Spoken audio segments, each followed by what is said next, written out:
Околу 200 деца заедно со своите родители беа дел од Лазаревата поворка која за прв пат се одржува во Охрид. Со врбови гранчиња во рацете, пејќи ја песната Кажи Лазаре. Поворката се движеше од градскиот плоштад па се до црквата Успење на Пресвета Богородица Каменско. Многу сум среќна затоа што тоа е еден начин како да се возобнови старите традиции, да се возобноват, исто така да се поттикнат младите да учествуваат во вакви културни настани и да се израдуваат сите. Јас сум среќна и возбудена, бидејќи ова ќе ми е прва година што ќе учествувам на оваа поворка и секако дека и следната година ќе дојдам и заедно ќе одам со децата и ќе учествувам на оваа поворка.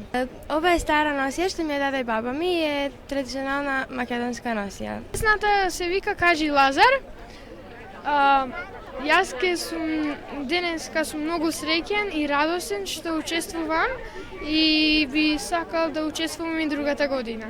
Овој обичај има длабоки корени во македонската и духовната културна традиција. Оваа година за прв пат во Охрид се возобновува една стара духовна традиција. Значи Лазарева сабота е празник на љубов, на надеж.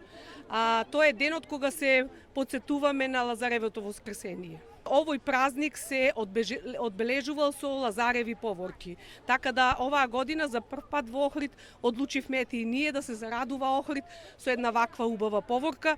Инак утре на празникот Светници овие врбови гранчиња ќе се раздаваат на верниците, а со цвеќињата се украсуваат храмовите и домовите.